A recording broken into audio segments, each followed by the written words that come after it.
Everyone, मैं दीपक सिंह रघुवंशी आप सभी का आपके अपने YouTube channel mister DSR sir पर स्वागत करता हूं।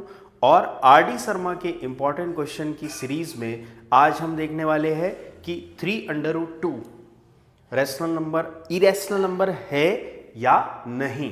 क्लियर है? हमने कल देखा था √n टाइप के कोई भी नंबर जो परफेक्ट स्क्वायर नहीं है उनको इरेशनल कैसे प्रूफ करेंगे। क्लियर है?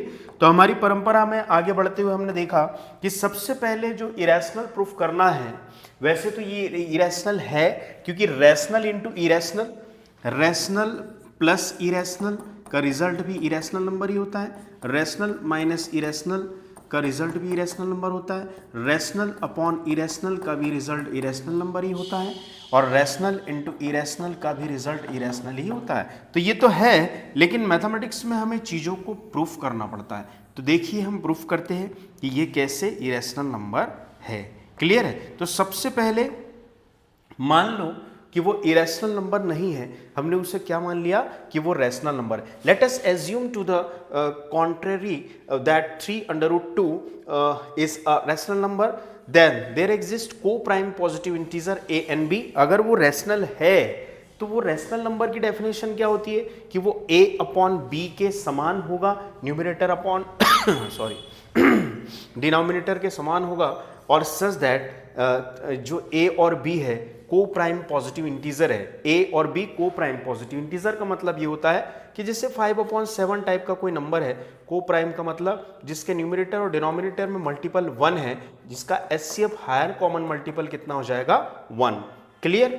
ठीक है, हायर कॉमन मल्टीपल 1 के अलावा कुछ और नहीं होना चाहिए। अब धीरे धीरे हम देखते हैं कि ये जो 3√2 था रैशनल मान के चले हैं, उस पर काम करना शुरू किया और जांच खोजबीन जारी रखते हैं और देखते हैं कि ये तो इरेशनल हो जाता है। ठीक है, ऐसा तो √2 को इधर ही रहने दिया। 3√2 is equal to a upon B. यदि वो रैशनल है तो वो a अपॉन बी समान कोई नंबर होगा where b should not equal to 0। 3 multiply में है, इस साइड पे जाके डिवाइड में चला जाएगा, तो √2 is equal to a upon 3√b। ठीक है, बट √2 तो रैशनल, फिर √2 को रैशनल नंबर होना पड़ेगा।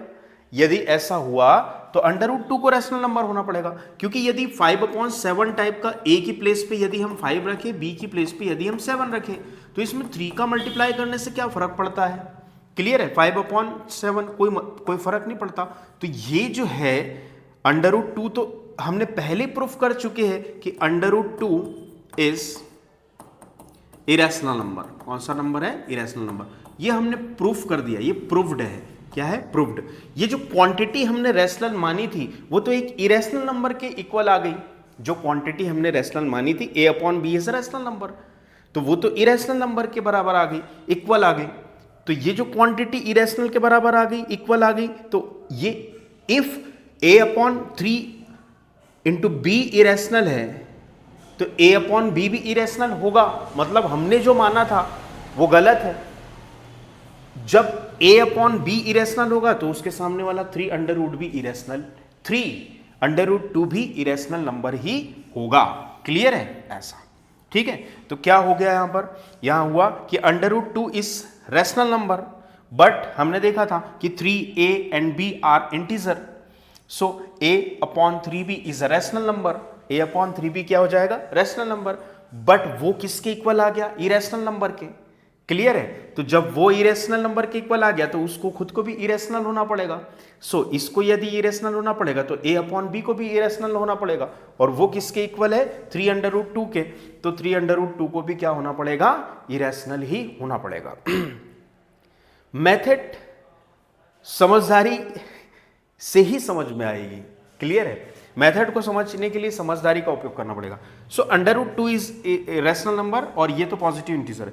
This contradicts that the fact that √2 is irrational, but ये रैशनल है बट इसके सामने वाला क्या है? इरेशनल है। So our assumption is not correct. मतलब हमने जो माना था कि ये एक रैशनल नंबर है वो करेक्ट नहीं बैठता। हमने पाया कि वो तो इरेशनल है। ठीक है, तो hence 3√2 is an irrational number.